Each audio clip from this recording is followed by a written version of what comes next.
is going to be a heavy tree. Heavy logs to get out of here. But at least it's flat and actually slightly downhill to the cabin. Over to the sauna. Better than uphill.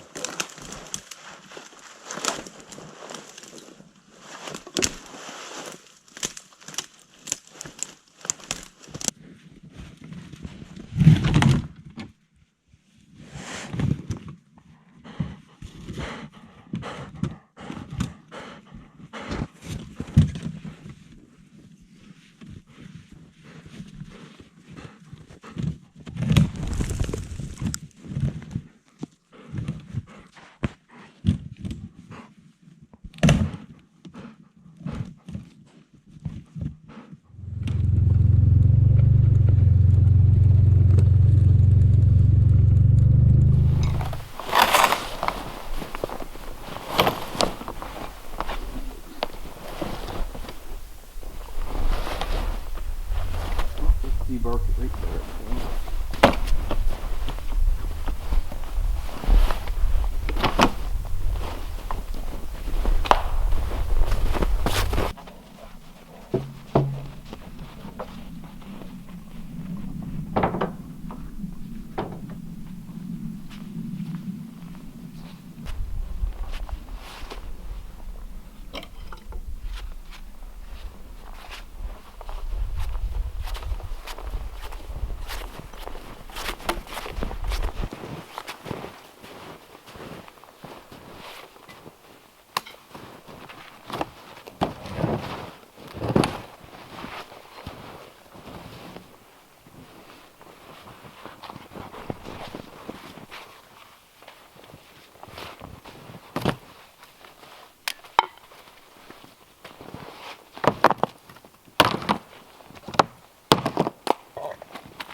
Callie's becoming a big walking snowball because it's so warm out.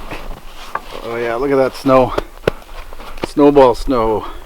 Packing snow.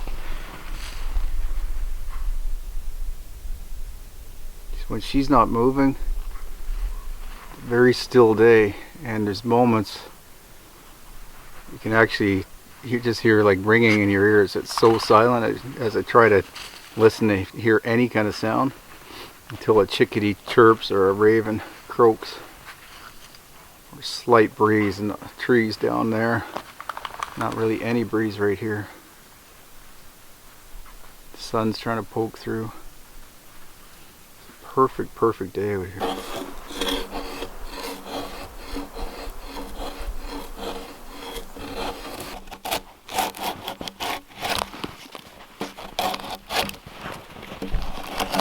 Funny, when the tree's standing, I'm looking for a good tree for the cabin, nice straight one. Always looks pretty good when it's standing, and then you cut it down and it turns into a little bit different tree.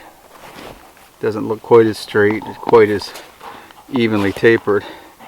Then you take the bark off and it gets worse.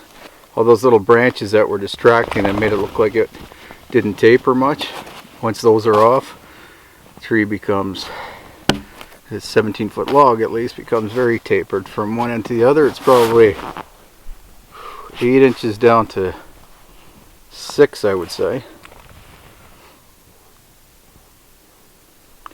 And then when you get it up into place, especially if it's part of a wall, you find out how not straight it is, how crooked it is. And then trying to level that off to make the logs sit flat, flush, like flat against each other, is difficult unless you're hewing it or doing a full scribe, which is much easier with a chainsaw. Problem is, this is the ridge pole, so I kind of need it to be as straight as possible, unless I go and check one of those ash trees out again, see if they're any straighter. Anyway, I'll make it work, but it's definitely not all I thought it was.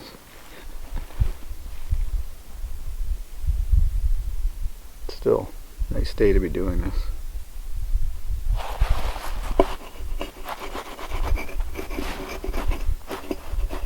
It's not ideal using a green tree. In fact, it's far from ideal using a green log for a ridge and purlin because it shrinks in diameter, and when it does that, it's going to sit tighter into the notch. All the roof boards that are going to be leaning on it and then on the wall, once they're fastened, you're going to want to hold that up, hopefully, but in general this thing's going to want to sag a little bit as it shrinks, but as it also shrinks in diameter, it's going to settle a little bit into that groove, so the whole thing will drop down. I don't know, maybe it's only 1/4 of an inch or something, so it might not be an issue, but I'll need to get that center king post up in the center of this log as well, in the center of the cabin, to stop the center of the log from sagging down as well. I don't think the ends, the overhangs, are going to be too bad. They're going to have weight on it from the roof, but until I put the finished roof on, it's not going to be heavy enough, I don't think, to sag. And I think by that point this thing should be dry, so that likely won't get the heavy roof until I don't know, probably May, maybe even June. And I'll get some hot fires going inside first. Anyway, I'm gonna go check that ash tree out.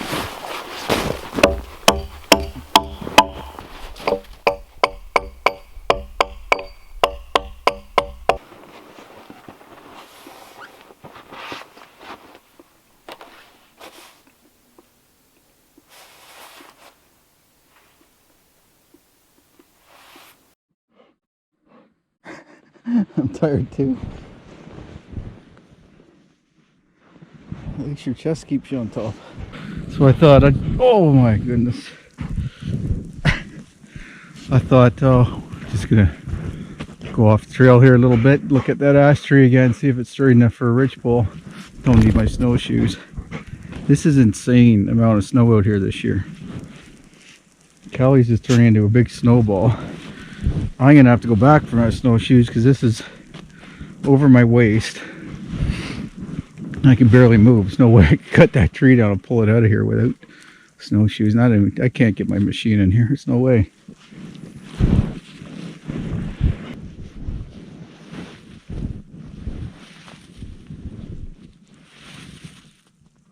Good thing it's packing snow. It's actually compressing under me and creating a base so I don't go all the way to my chest.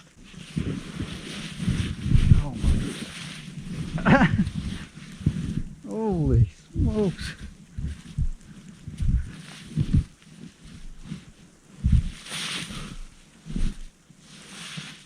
That spot matted down for us.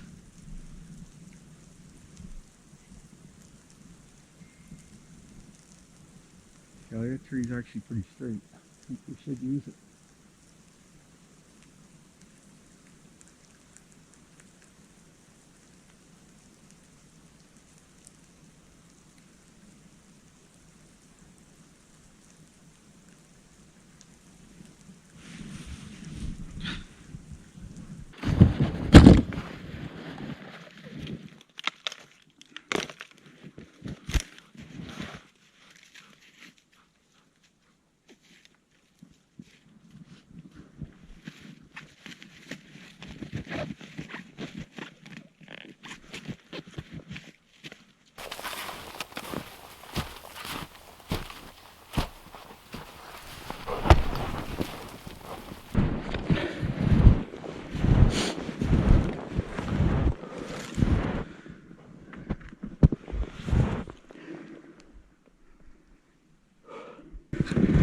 It's a deer that came through here a couple of days ago on the path. It was 2 or 3 days ago. No, this can't be the same one. So 2 deer have been through here, because that was, I think, 3 days ago that I saw a buck with no antlers cross the path here in the morning when I came out to photograph the sunrise. And he crossed somewhere around here. But this is fresh because we had a lot of snow over the last few days. So this is another one, or the same one doing a circuit. So surprisingly, they're leaving the yards already, or that one's left a yard at least. I don't know if there's others, but this is pretty far from where they're gathered together, herded up for the winter, and there's no other tracks around here, so it's really hard walking. So I'm surprised he's walking through this bush here. It's not really very thick stuff on this part of the property. Anyway, let's see if we can see that tree there. That burl is dead.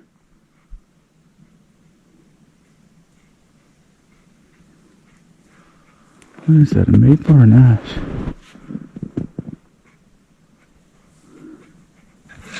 I'm gonna have to take that tree down once the snow melts a little bit, gets a little bit shallower. Let's go see. Let's take this guy down.